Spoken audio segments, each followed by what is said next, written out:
In 1944, in the midst of World War II, a man closed his eyes in a room in Virginia Beach. The world was in flames. Hitler was still alive. The atomic bomb had not yet been dropped. And this man, Edgar Cayce, the most extensively documented prophet of the 20th century, looked into the future and said something that shocked everyone in the room. He said that the world's hope would not come from the United States. It would not come from England. Not from France. Not from any Western power. It would come from Russia. In 1944, that sounded like madness. In 2026, it starts to make a frightening kind of sense. And today I'm going to show you exactly what Cayce saw, and why the West never wanted you to know about it. If you're here for the first time, subscribe now and turn on notifications. Every video we post is about Cayce's teachings that the big channels don't have the courage to show. The reading has a number. It has a date. It has witnesses. Reading 3976 to 29. June 22, 1944. Cayce began by doing something unusual. He criticized all the major nations of the world. Mercilessly. He called out England for its arrogance. He called out France for its vanity. He called out America for what he called the worship of the god of gold. And then he turned his inner gaze to Russia.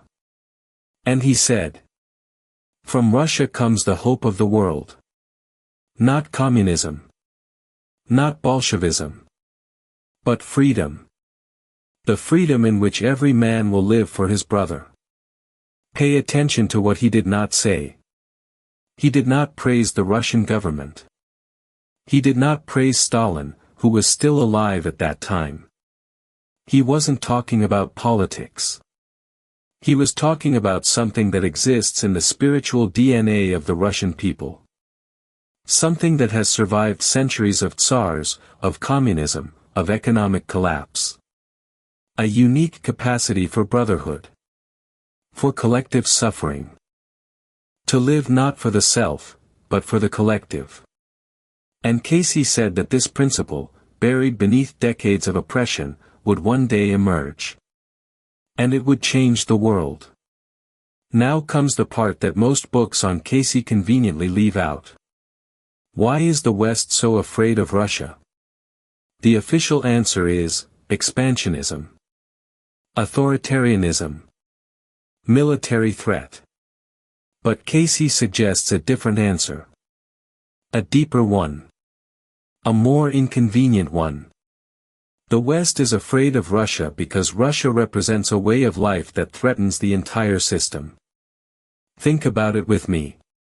The Western system is built on one principle, the individual above all else. My freedom. My money. My success.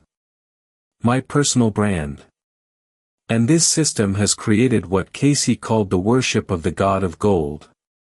A world where banks create money out of thin air, where debt is the best-selling product, where a person's worth is measured by their bank account.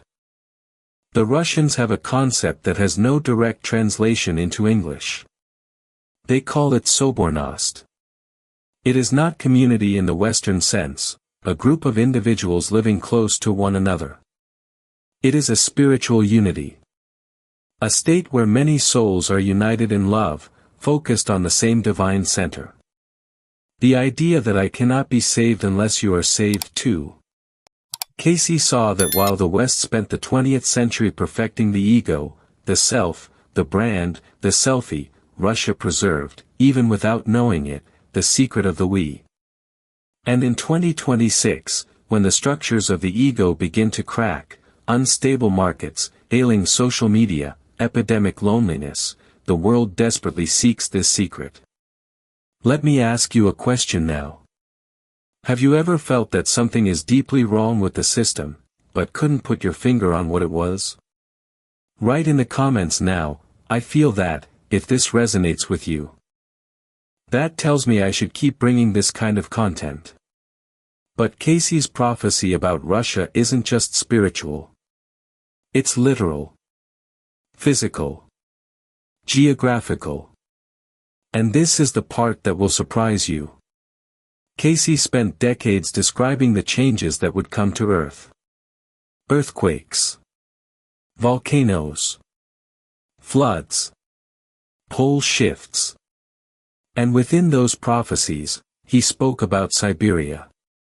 That frozen land the world has always ignored.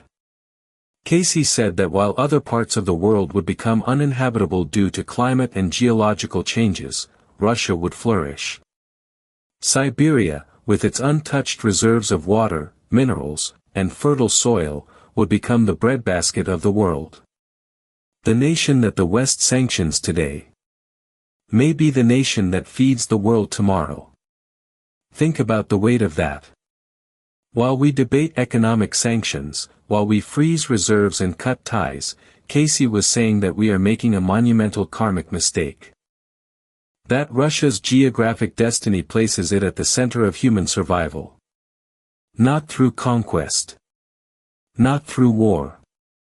But for the simple reason that when the earth changes, and Cayce was clear that it will change, Russia will have what the world needs. Water. Food. Space. Living soil. This isn't geopolitics. It's geographical prophecy. And it's unfolding before our very eyes. But here, Cayce also left a warning. And it's important that you hear this in full, because the prophecy isn't unconditional. He said that the hope coming from Russia is conditional. It depends on choices.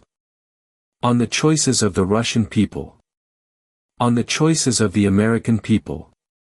On the choices of each one of us. If Russia gives in to the temptation of empire, if it turns brotherhood into domination, hope fades away. If America refuses to share its abundance and insists on total control, the ground will open up. Cayce was asked about the possibility of a third world war. He said, if nations do not return to the divine, they will return to the sword. It is 2026. Financial weapons. Information weapons. Weapons of food and energy. The prophecy does not guarantee a happy ending. It points to a potential. And that potential depends on one thing that no government can legislate and no bank can buy. It depends on a shift in frequency. In people. In you.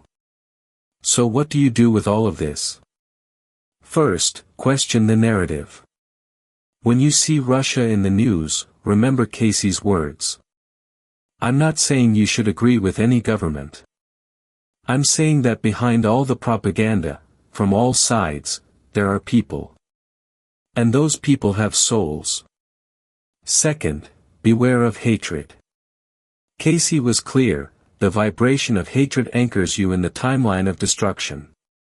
When you hate an entire people because of their government, you feed exactly the energy that creates wars. Third, and most important, the hope that Cayce saw in Russia is not a geographical hope. It is not a political hope. It is a frequency. It is the frequency of living not for oneself, but for one's brother. And this frequency does not belong to Russia. It belongs to anyone who chooses to carry it. You can be that hope. In your family. In your neighborhood. In the way you treat a stranger. The great civilization that Cayce promised, where American creativity and the Russian soul unite, begins within every person who decides to put the soul before the dollar. In 1944, with the world ablaze, Cayce saw beyond the smoke. He did not see enemies. He saw souls on different journeys, all moving, sometimes painfully, toward the same destination. And he said something that was recorded in the archives 80 years ago. Waiting for the right moment to be heard. From Russia comes the hope of the world. Not from a government. Not from an army. Not from an ideology. From a collective soul that remembers what the world has forgotten. That we are all one. That living for one's brother is not weakness. It is the only way to survive what is to come. Stares fixedly at the camera, long pause. The prophet has slept. But his words have awakened.